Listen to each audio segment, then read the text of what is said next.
Hey, we're back. The colonial court refused to make any decision on the case, but they said, hey, here's a settlement offer. Shout out to that court for putting the settle in settlement. Driving force of being engaged in a liberation struggle is because you love life, because we want to live freely and equally, and we don't want to sit under bombs in Gaza. We don't want to have our movement restricted. We want to be able to travel and go to school and work where we want and not be arbitrarily detained, not be shot while we're on our way to our sister's wedding, like Ahmed Erekat. Nobody loves life more than the one who has been deprived of it. A lot of people have been speaking about the Israeli government's meltdown and an incredibly disproportionate response to decision by Ben and Jerry's. I thought they handled it well. Personally.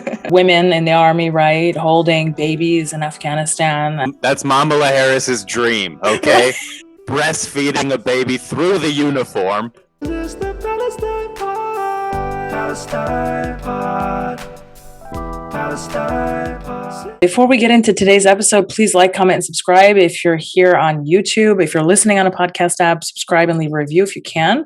As always, you can find our full episodes and sources on PalestinePod.com. And if you want to get involved in conversation, please reach out to us at PalestinePod@gmail.com and give us a follow on Instagram at the Palestine Pod. Hey, we're back.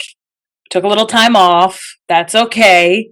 You're allowed to have time off as an activist. Self-care is a part of an activist profile. Because I was having like this reflection while I was away. No resistance movement is sustainable if it's built on a foundation of activists who never take breaks, and just the importance of honoring the human being as a complex and complete being that needs to have its own needs fulfilled before we can help our own people or help the people that we stand in solidarity with. I just wanted it to be a part of this revolutionary worldview, right? And I wanted to make a comment about this capitalist culture that we live in that is urging constantly productivity without respect for human life or dignity. People, take your time off and come back strong, because it's a marathon. Shout out Nipsey Hussle. It's a marathon. Resistance itself, if you're involved in liberation struggles, resistance itself is commitment to life. And I think people forget that when they're involved in the day-to-day of being an activist. It's like, why are we posting all this stuff? Why are we going to rallies? Why are we engaged in supporting BDS? All of this is because fundamentally we believe in freedom, liberation, living a dignified life. I think it's really important to keep in mind that nobody loves life more than the one who has been deprived of it. Because for the Palestinian, for example, everything that they do becomes a struggle for life and resistance to colonial violence, right? We are not accepting the fate that has been handed to us. We're not just laying down and dying. And because of that, our colonial occupiers are imposing on us tremendous violence and brutality. And so just keep in mind the driving force of being engaged in a liberation struggle is because you love life. Like, that's why we do this, because we want to live freely and equally, and we don't want to sit under bombs in Gaza. We don't want to have our movement restricted. We want to be able to travel and go to school and work where we want, and all of those things, not be arbitrarily detained, not be shot while we're, on our way to pick up a car for our sister's wedding, like Ahmed Erekat. I was just having a lot of these thoughts about, like, what am I doing in my time away? Like, should I be away? Is this necessary? Palestinians are penalized for having the audacity to envision something better than the cards that have been dealt, something better than an arbitrary foreign occupation dictating every part of their life. Palestinians are viciously penalized simply because they will not accept what is. They know what could be. That's exactly it. So just keep living life, take your breaks, come back, and do it over again. That's it. That's really all. Hello and welcome to episode 22 of the Palestine Pod, the mostly weekly podcast where we break down the latest headlines dealing with Palestine from all over the world and bring you stories, commentary, and interviews with the aim of supporting the Palestinian struggle for justice and equal rights. I'm one of your hosts, Lara E. You might know me from Instagram as @GazanGirl, and I'm joined by my co-host, Mikey B. What's up, y'all? Mikey B on TikTok. Michael Schertzer on Instagram, and Mikey Intifada if you've been super concerned about women's rights in Afghanistan. Yeah. That's like, is that what the Zionists are doing these days? They don't care about women or children in Palestine. Kick them out the way. Any woman or child in Afghanistan, they love a good photo op. Yeah, for sure. Babies and soldiers. You do bring up a good point. I mean, I'm sure you saw the propaganda photos that are circulating of the U.S. Army, women in the army, right, holding babies in Afghanistan. That's Kamala Harris's dream, okay? That's the epitome of Kamala, is a foreign occupation soldier dressed up, breastfeeding a baby through the uniform. Like, do they think that everybody is stupid? They do. They think a lot of people are stupid. And frankly, a lot of people are, because a lot of people ate that garbage up.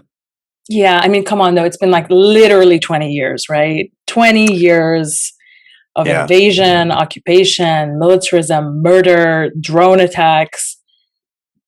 It's been longer. Right? It goes back to the 1950s when the United States got involved in lending aid for development projects in Afghanistan. And there was a company that predated USAID, and then USAID took over, loans, economic development, etc., which is just destabilizing the economy, getting them economically entrenched in debt to where they are politically unable to decide their own fates.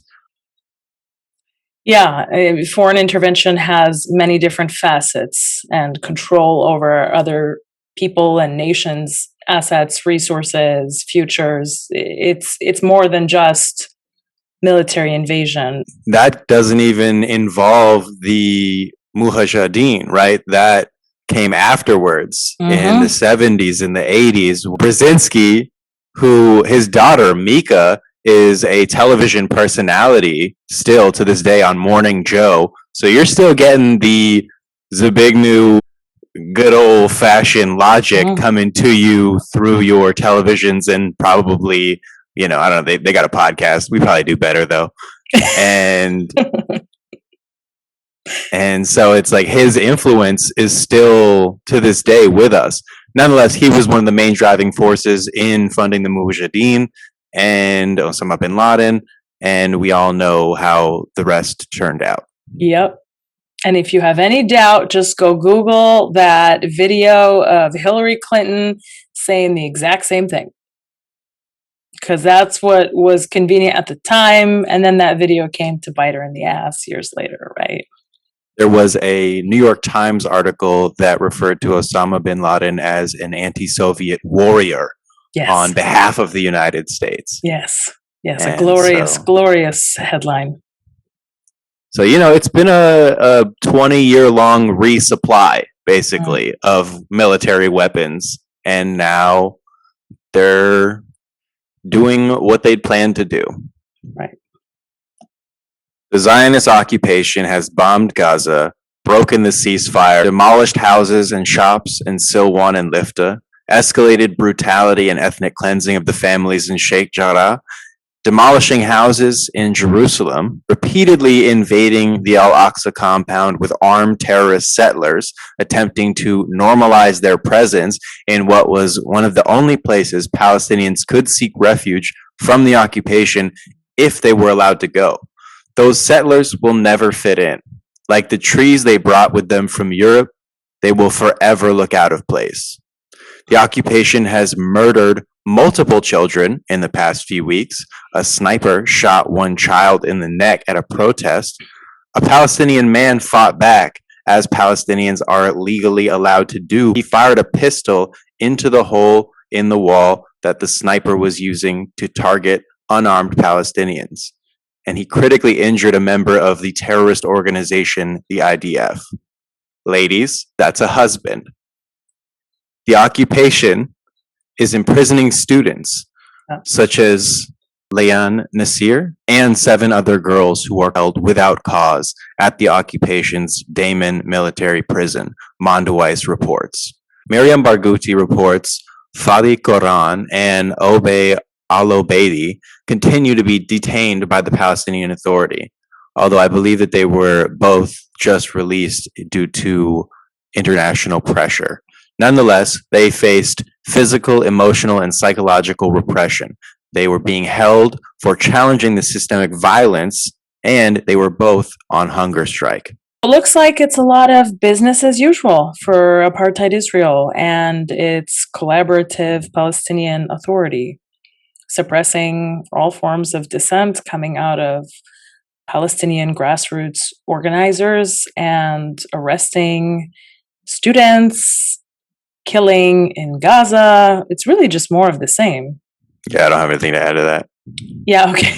I mean, that's the thing. It's like, for me, it's crazy because we're coming out of this unity intifada, right, in May, and a lot of the energy was focused on this question of, is this the turning point? Like, is this when the apartheid state falls? Is this when we, I mean, I think a lot of us were asking that question because we were living through something unprecedented, and we had never seen this type of public support for Palestinian liberation and this global outcry. I mean, it was really something that was certainly unprecedented in the last, some decades of organizing, but really even unique in terms of Palestinian history, not because we haven't been resisting the entire time. We certainly have. And every generation that, has come forward and replaced the generation before it has continued the struggle for liberation. But because there was this sort of international attention, right? And especially in the United States towards what was happening that perhaps we had not seen before. And so part of it for me was like, well, okay, so are we going to start seeing some changes? Is the situation on the ground going to change at all immediately?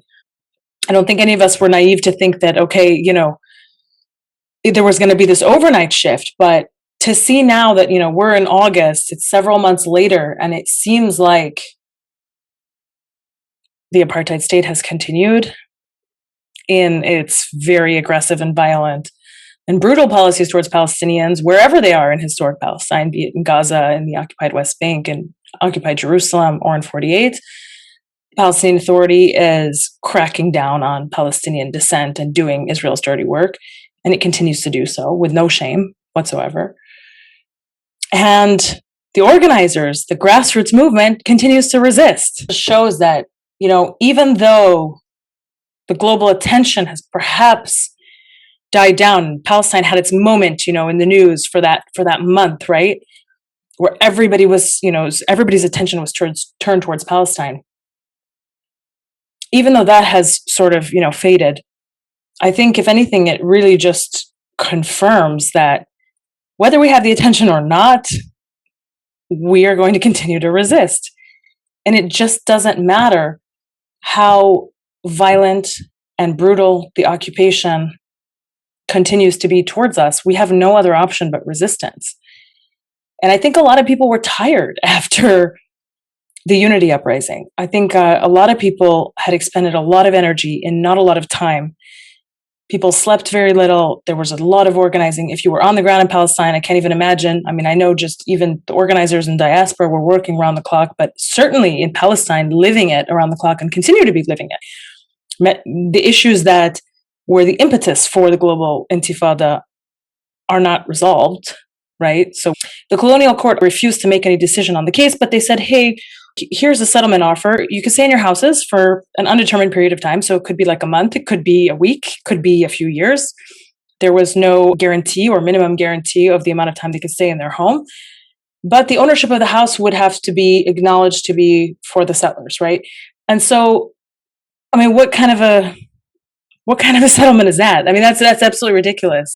Shout out to that court for putting the settle in settlement. Right. Heavy settler vibes in that courtroom. Heavy on the settle. Light on the mint. So, exactly. So, of course, they rejected it, right? That's insane. They're not going to do that. That goes against everything that they're struggling for, which is the right to remain on their land. Why would anybody give up their house, give up ownership of their house, acknowledge anybody else owns their house when they own their house? That's a ridiculous thing to ask somebody to do.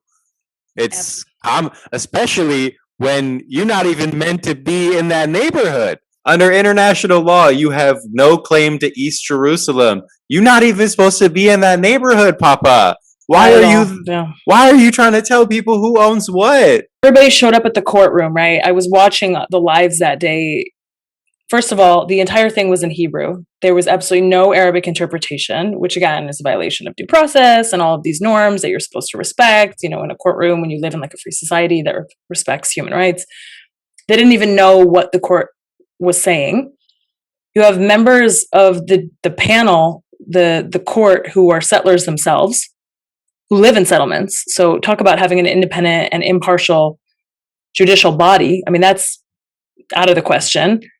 At one point, I was reading tweets that the judges were cracking jokes with the settlers, the members of the settler organizations, and they were laughing in between breaks. Again, in Hebrew, nobody could understand, right? So what kind of a court are we talking about here? I mean, what is this? This is just, I mean, you'd get more justice going on, like Judge Judy? Hey, don't you dare do that. Judge Judith Scheinland is a fantastic woman, okay? And she's brought more justice to the United States than the justice system. Yeah, look, I don't know. All I know is that all of my friends who live in LA, like many of them, their claim to fame is that they were on Judge Judy. And I would be surprised if you have not yet been on an episode. We wouldn't use it as a credit. We wouldn't brag about that personally, not me. That said, we would call this court a kangaroo court, but I don't want to be rude towards kangaroos. They've done nothing wrong. They're frankly better. I fully agree. I don't even know where that term comes from. It's so rude against the kangaroos. Okay, so the next story is something which I think is super important in the context of the ongoing BDS successes. All of you have obviously by now heard about the decision by Ben & Jerry's to halt sales of their very infamous ice cream in the settlements on occupied Palestinian land. And you've also probably heard of the absolute insane response by Israel and its supporters, I mean, actually members of the government, right, in response to this decision by Ben & Jerry's. So, for example, you have, the Israeli foreign minister, Yair Lapid, who said that the Ben & Jerry's move was a, quote, disgraceful capitulation to anti-Semitism, to BDS, and to all that is evil in the anti-Israel and anti-Jewish discourse. Lapid also vowed to press more than 24 U.S. states that have passed this anti-BDS legislation that we've talked about a lot on the show, targeting BDS movement to enforce these laws against Ben & Jerry's. So they want these states to crack down on Ben & Jerry's for participating in or supporting the BDS movement by deciding to stop selling ice cream on occupied land. A lot of people have been speaking about the Israeli government's meltdown and incredibly disproportionate response to this. I thought they handled it well, personally. Plenty of other Israeli officials have opined on this decision. The Israeli Prime Minister, Naftali Bennett, warned the CEO of Unilever, the multinational that owns Ben & Jerry's, saying that he should prepare for, quote, severe consequences. Again, what are we talking about? That's right. Hey, if they keep this up, they're going to call in the Cookie Monster or something. It's going to get very serious. I mean, it's so absurd, right? These guys are threatening. I don't know, man. So Bennett says there are many ice cream brands, but only one Jewish state.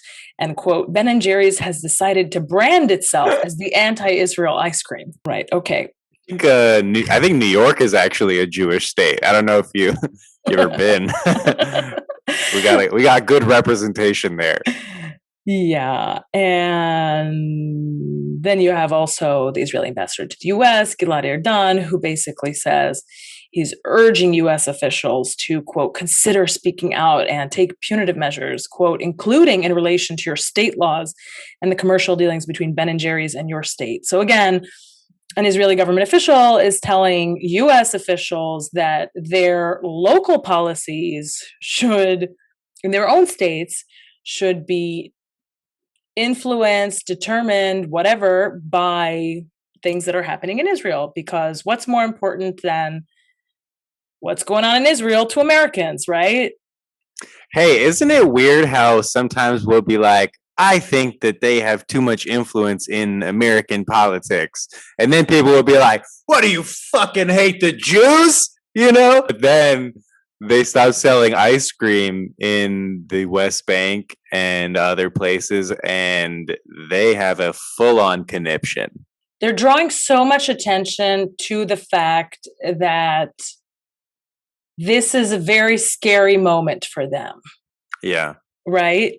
That's really what this is all about. They are indicating to the world that this is a big threat to the apartheid state. Totally. And I think, the most important aspect of this whole decision is the precedent that it sets. I think this is something that Mohammed al-Kurd also said, and he's absolutely right. Now you have a door which has been opened by Ben & Jerry's, because this is the first moment, and there's been a lot of BDS victories, don't get me wrong, but this particular one is unique in that it's the first time that you have a company of this stature. It has this international recognition. It's really mainstream, right? That sets a precedent for other companies of the same stature to do the same thing. Also, it's run by Jews, right?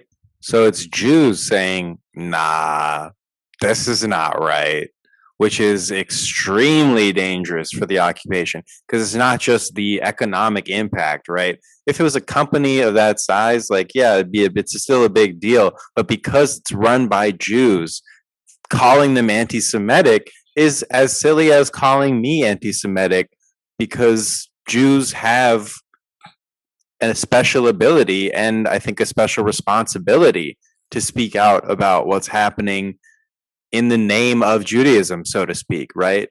They have hijacked Judaism and melded it with Zionism to a place where if you criticize one, you're accused of being hateful towards the other. And so this company, run by Jews, international acclaim, has said, no, they're not the same thing. Yeah. And that's extremely dangerous to the occupation. Yeah, absolutely. Something really strange, too, that caught my eye was that there are even some Zionists calling on Jewish religious bodies. So we're talking about this conflation, right?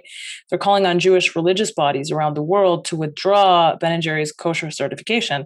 And apparently, according to the Electronic Intifada, one rabbinical organization in Australia has reportedly already done so. Well, let me tell you something about Jews. We don't really like dairy. So a lot of us have IBS, our tummies hurt, right? And we weren't eating a ton of ice cream to begin with. But definitely you can see how they're trying to flex their influence in all circles. They went code red when this happened and said, let's try and hit people at the local government. Let's go to local councils, right? And try and influence in any way that we can. Yeah, so that's not even the craziest part about this whole story. About 6 days ago, and I'm so happy that we waited until now to report on this story, because a lot of the major commentary came out in the immediate aftermath, of course, of the Ben & Jerry's decision. And now it's been a few weeks where it's been kind of quiet on this story. But as I was doing research for the show, the rocky road has settled. Yeah, exactly. How many ice cream puns can we get into this episode? In the last couple of days, Unilever, the parent company of Ben & Jerry's, has moved to block an Israeli knockoff of the Ben & Jerry's brand. So get this, you guys. An Israeli NGO has attempted to seize the Ben & Jerry's trademark in the West Bank following the decision that Ben & Jerry's is no longer going to sell its ice cream there. I'm literally not making this up. The Jerusalem Post has reported that Sharad Hadin Israel Law Center has claimed that Ben & Jerry's has, quote, abandoned its trademark in the West Bank. And as a result, it has now registered a commercial entity with the Israeli Registry of Corporations called, quote, Judea and Samaria's Ben & Jerry's. The plan involved, I'm reading direct, I am reading from the Jerusalem Post, okay? The plan involved selling, quote, Judea and Samaria's finest frozen chosen people, end quote, complete with a portrait of Theodore Herzl, the founder of the modern Zionist movement, on the packaging. Ben & Jerry's Unilever basically responded to this by saying, please note that we deem any use of the trademark or trade name Ben & Jerry's to be a violation of our intellectual property rights. And they also added that Unilever and Ben & Jerry's reject completely and repudiate unequivocally any form of discrimination or intolerance. Anti-Semitism has no place in society. So obviously they have to say that as well, even though these guys are literally trying to steal their trademark and make a brand new Ben & Jerry's ice cream that's like expressly Zionist. It's very bizarre. I'm looking at the photo. Is this satire? I don't understand. The Jerusalem Post is not satire, right? Yeah, it feels like an Onion article. It's not, though. It's the Jerusalem Post. Like, they are not satire. Like, am I crazy? They have no sense of humor over there. Wait, hold on. Just for a second, is the Jerusalem Post satire? I don't know. Like, I don't know if this is, I don't know.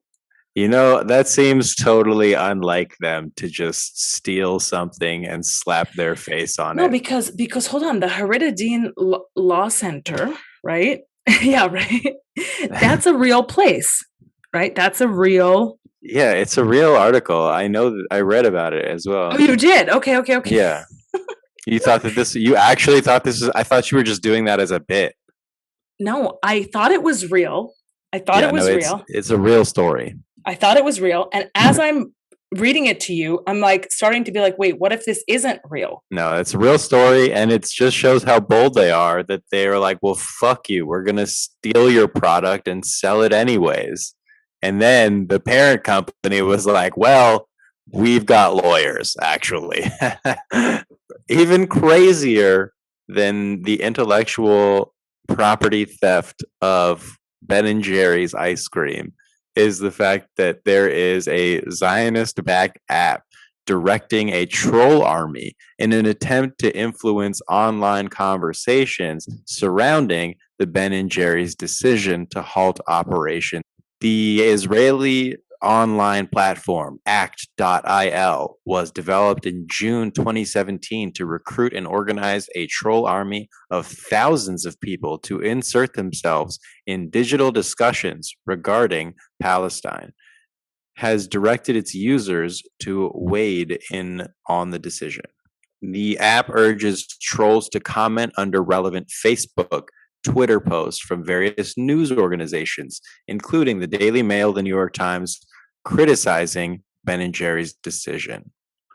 Comment on these posts stating that boycotting does nothing to solve the quote-unquote conflict, and like all pro-Israel comments that you can, one alert stated, as documented by @AntiBDS app, a Twitter account that monitors all act.il's activities. The Anti-BDS app has more missions today, targeting an additional 12 plus news articles on Facebook and Twitter to complain about Ben & Jerry's.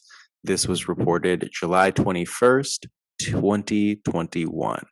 So it's like, bruh, if you've ever been online, then you've talked to one of these people who's probably a 13-year-old getting paid American taxpayer money to talk shit online. Yeah. It's why we don't engage with them, right? Mm-hmm. It's why they're getting paid overtime. Right. We're not getting paid for this. No. You think I'm going to waste my Twitter thumbs? By the way, I got kicked off Twitter. We should address that. The Zionists did kick me off Twitter. When did you lose your Twitter account? Couple weeks ago. And you can't get it back.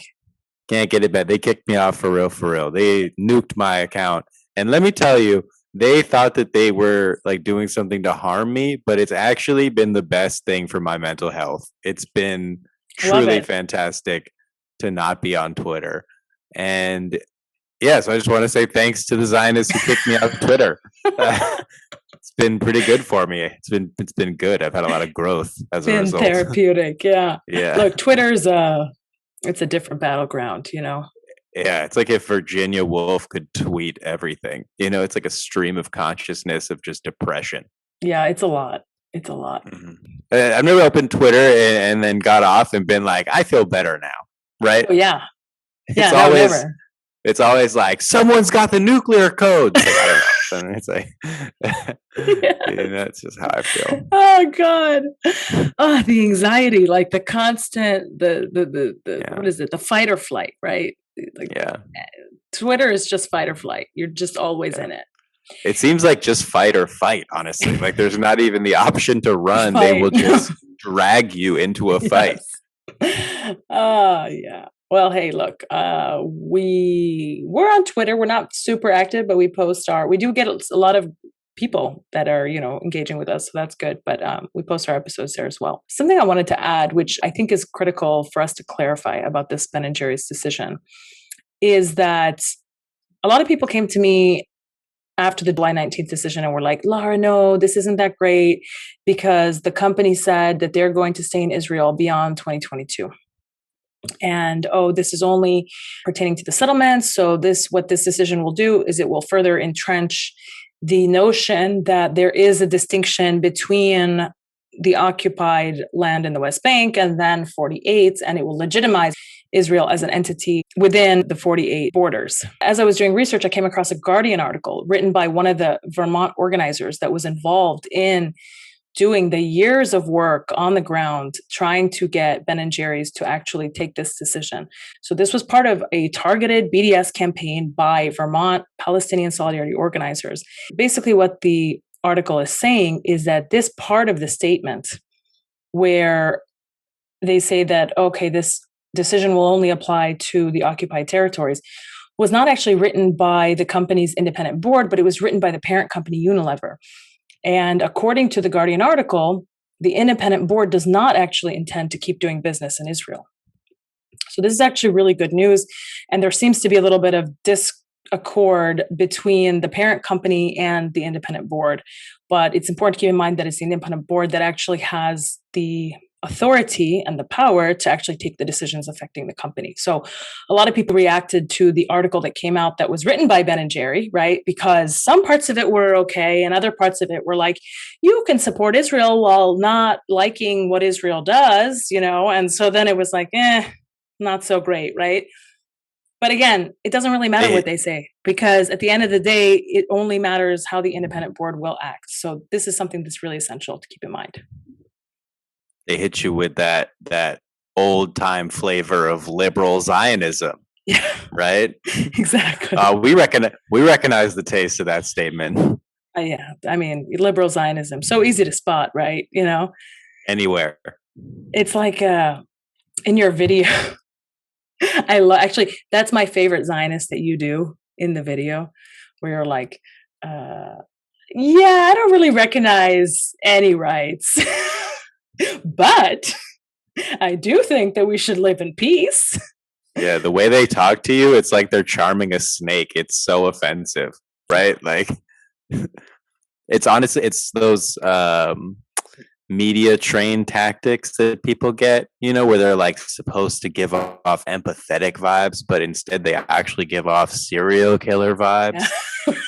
Yeah. So, look, long story short, the Ben and Jerry's decision is a great first step that I hope a lot of other companies will follow, and not only focusing on Israeli settlements, but to Israel as a whole, because the settlements obviously don't operate in a vacuum. They are supported entirely by the Israeli economy and government. And so it doesn't make sense to punish them in isolation or to target them in isolation.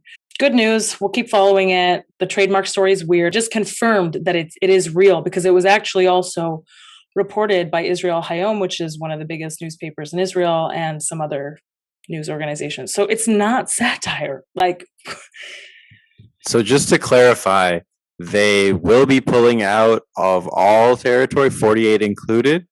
So according to the Guardian article, which was written by Mark Hagee, who is a longtime Palestine solidarity activist out of Montpelier, Vermont, he's saying that according to other reports, the independent board does not intend to keep doing business in Israel, and that we should be aware that the statement that came out on July 19th was written by Unilever, the parent company, and that the board does not agree with that. And I've seen that reported elsewhere as well. But I think in the immediate reaction to the statement, everybody was taking it, for fact, and didn't investigate further whether this was something that was supported by the board. So yeah, that's what I'm taking from all of this, that they're not intending to stay in Israel at all. And of course, we will cite that on our website, so you guys can take a look at that as well. Where will they get ice cream? From that knockoff brand, Judea and Samaria, Ben & Jerry's. Yeah, of course. There were a couple people who I'm mutuals with on TikTok who cut the video where it was like, well, now Palestinians can't get ice cream. And it's like they're eating ice cream in Ramallah, because there's plenty of other shops. There's plenty of other Palestinian-owned brands that you don't have to get Ben & Jerry's. Yeah, or the best was like the Zionists that were like, well, we don't care because we have the best ice cream anyway. And it's like, well, no, you stole that from us too. When we're speaking about the importance of targeted boycotts and how effective they can be, right, at actually producing change that ignites and participates in this global discussion on the nature of the apartheid state and hopefully contributing to bringing it down. Palestine Legal published an infographic called Top 10 Reasons for Student Activists to Call Palestine Legal. I think any student organizer listening to this podcast should go check out this infographic on their Instagram. It's super important to keep in mind that obviously the work that we do is going to be met with challenges, Zionists trying to shut us down, Zionists trying to silence us and make our work ineffective, but there are resources and people out there who can help you. So take a look and see if you are being faced with any of these issues. Feel free to give them a call. They're covering things like censorship. So if you and your activism for Palestinian rights are being silenced, you want to challenge it or share your story, they collect stories of censorship as well to keep a log of the censorship taking place and develop data on this. They also do know your rights trainings. So if you're planning an action on campus, you want to know what your rights are, for putting up a mock apartheid wall, organizing a divestment campaign or a boycott campaign or holding an event on campus. If you're being pressured by your university, for example, to cancel an event, if the speaker is being called controversial or biased, if the pro-Israel students on campus are, trying to fight you on an event that you're trying to have, Palestine Legal can also help with that. If you're being bullied online, so anything related to online safety, false accusations as well of anti-Semitism or supporting terrorism, just because of your support for Palestinian rights, this is also work that they get involved with. And any disciplinary threats, discrimination, if you're being faced with discrimination by your university because your student group is being treated differently than another group, they're really experts in all of these issues. So take a look at that. And I think this is it's really important to keep in mind that as activists, we have to reach out to the broader networks and that we can't do any of this work alone. So I thought that was super helpful and especially timely in the wake of the Ben & Jerry's story, because what we really want to see is a million more stories like this. And so we need activists all around the country galvanized and energized and taking the Ben & Jerry's story as a case study and saying, hey, we're going to reproduce this with, X company in our town. And hopefully we can lead to more BDS successes this way. Yeah, and if you get tired of just traditional organizing, you can learn how to make Molotov cocktails online by watching Kwame Ture. He describes it in detail. And I know you're like, we can't tell people to do that. But I want to quote George Jackson, right? It is Black August right now. Read about the Soledad brothers, learn about their struggle. And I want to quote George Jackson, his prison letters. I have grown very, very tired of talking and listening to talk. King and his kind have betrayed our bosom interests with their demagogic delirium.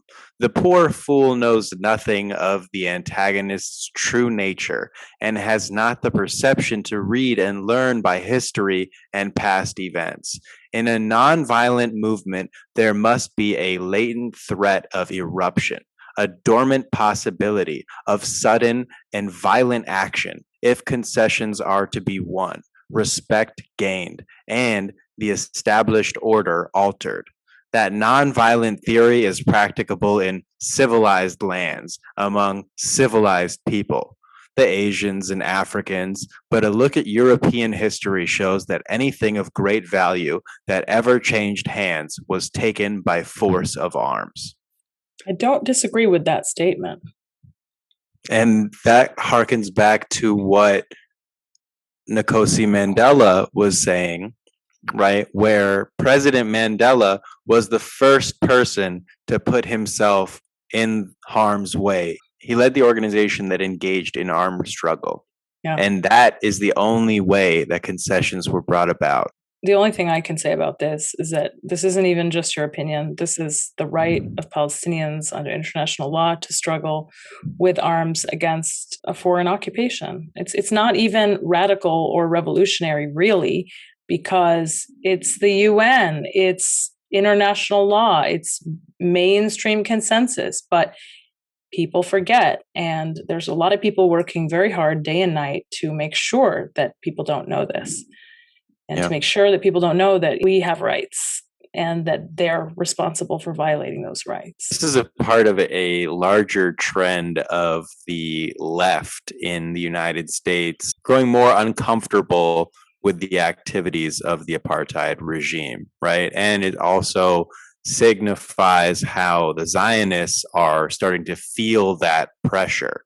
Mm-hmm. And one example of that is Nachman Shai told the American Jewish Committee, quote, "If we see more of the radical left or the progressive liberal Jews continuing to support BDS and BLM as similar to the Palestinians, and they can relate it to Israel as a genocidal state or apartheid state, we may lose America," is what he said. Yeah. Noam Chomsky said it literally yesterday. I was watching, there's a great conference that's being held over 2 days by the Institute for Palestine Studies. And if you were not able to catch it live, you can just go on YouTube. The talks have already been posted, but there was a great panel with Professor Noam Chomsky, Professor Noor Erekat. Professor Chomsky said exactly that now support for Israel has become a bipartisan issue. It was not a bipartisan issue historically. And so the grassroots that identify as Democrat are completely not pro-Israel. And obviously the global intifada of unity has accelerated and exposed Israel for what it is. And so you have now support for Israel being concentrated into right-wing spaces, including primarily the evangelicals. But also the neo-Nazis as well. Yes, that's exactly what he said. The Proud Boys, for instance. Yes. That's why you see at the Capitol the 6 million aren't enough sweatshirt, the Israeli flag, right? Exactly. At the same event. Exactly. Yeah. And he concluded with that as well. He said that it's a neo-Nazi issue and it's a evangelical issue, and that it's largely not a democratic issue anymore if we look at the issues that people care about, not the mainstream establishment, right? We've said it before, right? Yeshayahu Leibowitz, Judeo-Nazis. Yeah. It's not like this is brand new. Right. So what he said was the hope for a shift in U.S. policy is going to come with the pressure that activists and organizers continue to put on lawmakers to change this fundamentally biased U.S. policy towards Israel and the funding for its grotesque apartheid regime. And that right now, this shift is happening where if you're a Democrat, it's not cool to be pro-Israel, right? Even as an American Jew, it's not cool to be pro-Israel, right? And the recent polls have shown that, and we've talked about that. So this is high-key embarrassing to be in support of the occupation at this point. Yes, it really is. Someone asked me on a Q&A, what would it be like? Can you imagine what it would be like to be a Zionist? I was like, that's a weird question. And I go, okay, but I actually can't because it's so humiliating. It's so like, ugh. There's no way you can spin it. And they're trying everything. They're trying all the different ways. But it just doesn't work, right? Everything you try fails. because it's not rooted in truth and it's not rooted in justice. So they'll keep trying, but it's yucky. Yeah, it's yucky. So Daniel Hale is a whistleblower who exposed that 90% of the murders committed by U.S. troops using drones were of bystanders. Whistleblower Daniel Hale gave us this information, is now going to jail for 45 months. The people who ordered the drone bombings has a popular podcast on Spotify, and the other one enjoys painting in his spare time. Also, these drones and the proliferation of drone warfare is something that the apartheid occupation engages in. They recently armed the Azerbaijan faction against the Armenians in the latest hostilities. So Daniel Hale in 2013 was at an anti-war conference in DC when a man recounted that 2 family members had been killed in a U.S. drone strike. The Yemeni man, through tears, said his relatives had been trying to encourage young men to leave al-Qaeda. Hale realized that he watched the fatal attack from a base in Afghanistan. At the time, he and his colleagues in Air Force intelligence viewed it as a success. Now he was horrified. And it was basically these experiences that led him to leak classified information about drone warfare to a reporter after leaving the military. And that's what led to his being sentenced. And so basically the judge says, oh, you're not being prosecuted for speaking out about the drone program killing innocent people. You could have been a whistleblower without exposing these documents. So exactly what are you blowing the whistle on? You could have been a hockey player. You just never learned to skate. You could have been a whistleblower, but just not about this. Yeah, hey, you could have been a revolutionary who never read a book. Hey, you could have shot someone, just no bullets, right? 90%. That's like, let that marinate. That is an insane figure. 9 out of 10 people who were just standing around. Is that what we have a term for that? I think we call that mass murder, right? War crimes. Yes. And remember, this is what's insane, is because all of this is so wrapped up in this like very pro-military culture that we have in the United States. Support the troops, veterans, all this. But that's what they're doing. So it's like you can't participate in that culture. 4th of July is a part of it. All of this, celebration of warfare, it's all a part of it.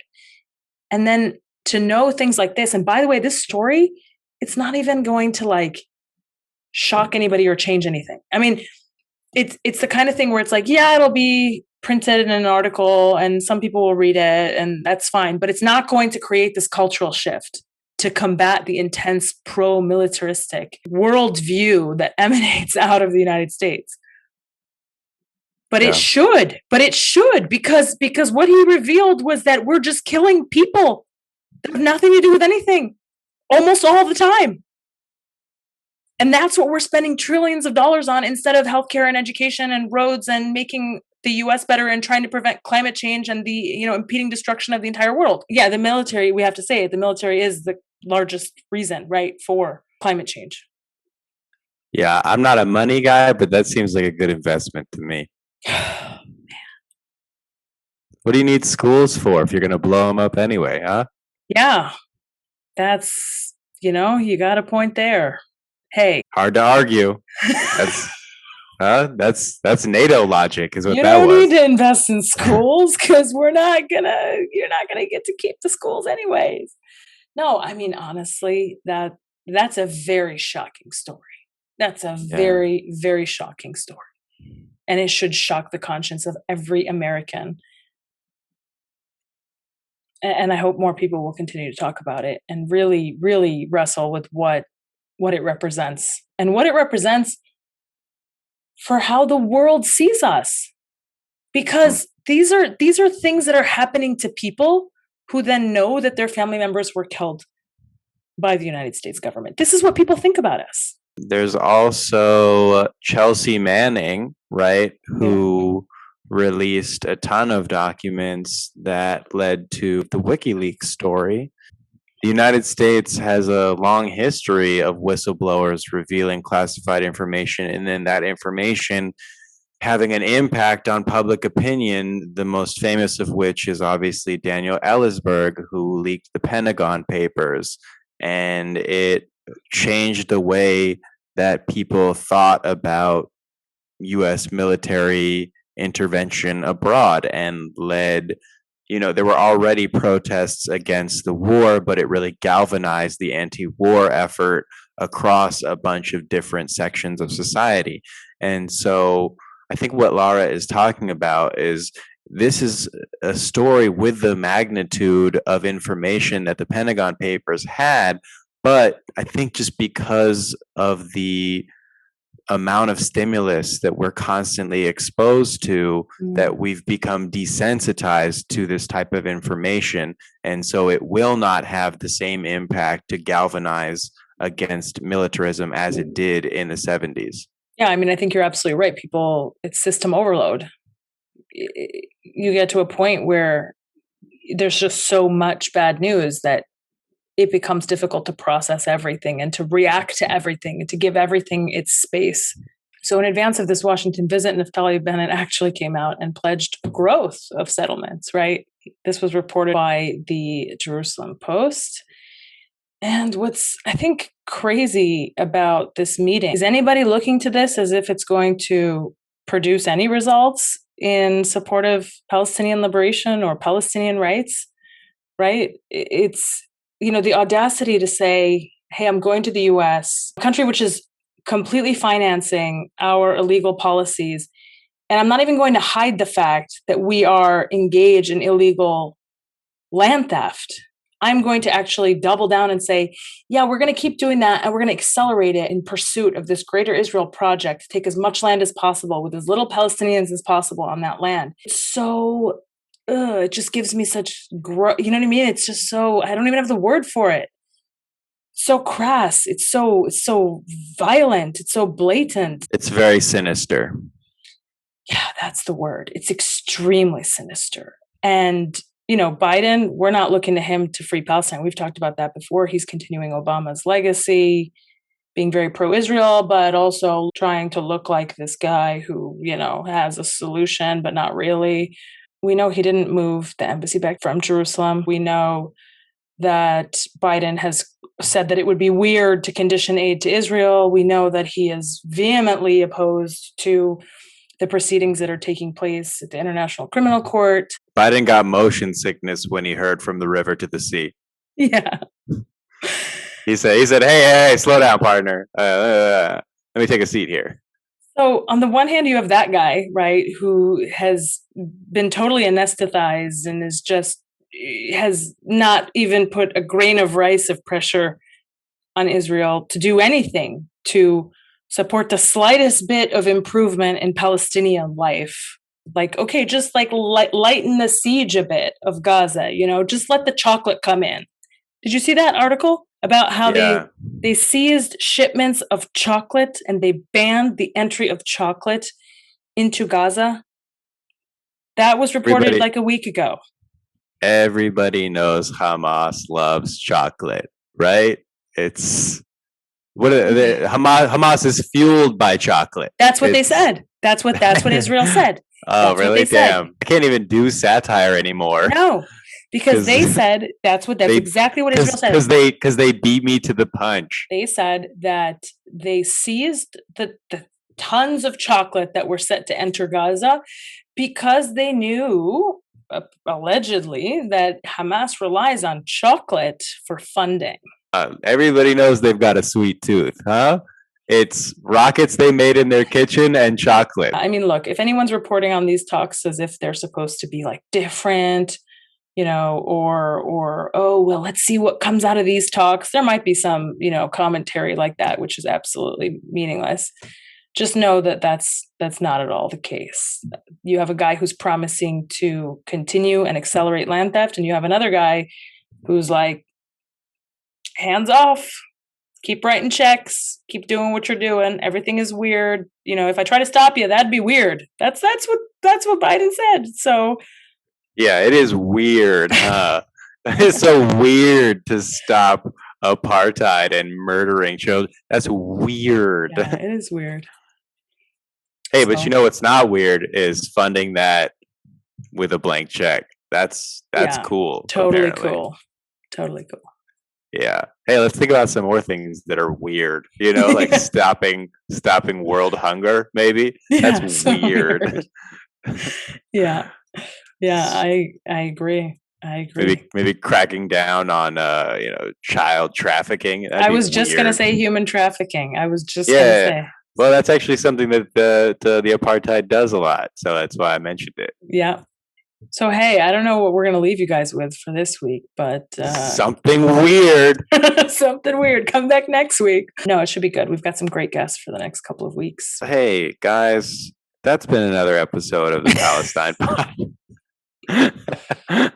Thank you all so much for listening. Shout out to the people who like, comment, subscribe, leave reviews, everything like that. We so appreciate it. Hey, shout out to that Bamia convert, right? We got somebody who was previously anti-Bamia to be pro-Bamia. And I guess it's really all about having it cooked right. Okay.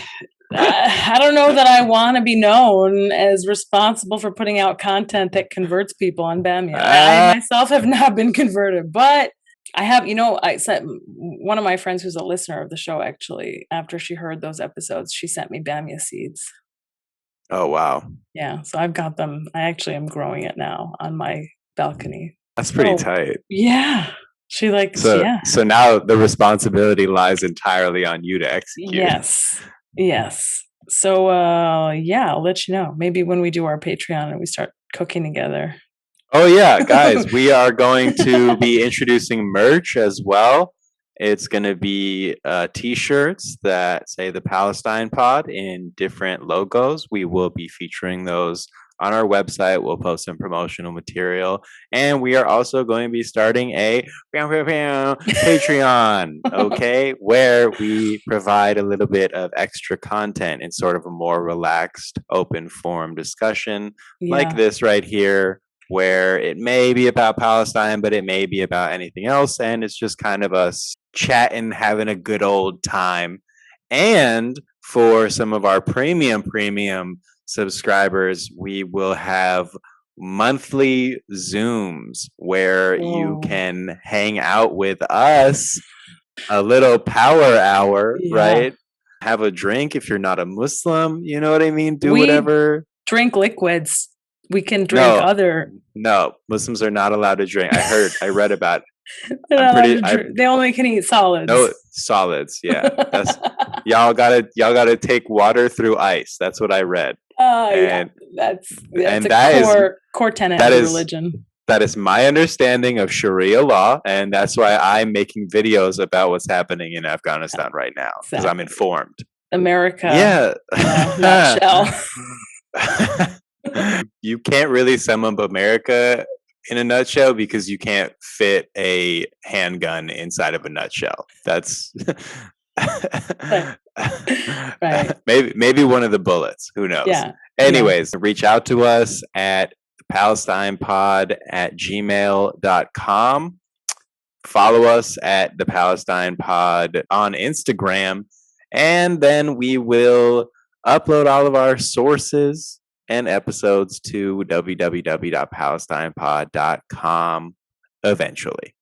Thank you all so much for listening to another episode of the Palestine Pod. Have a great day. This is the Palestine Pod. Palestine Pod.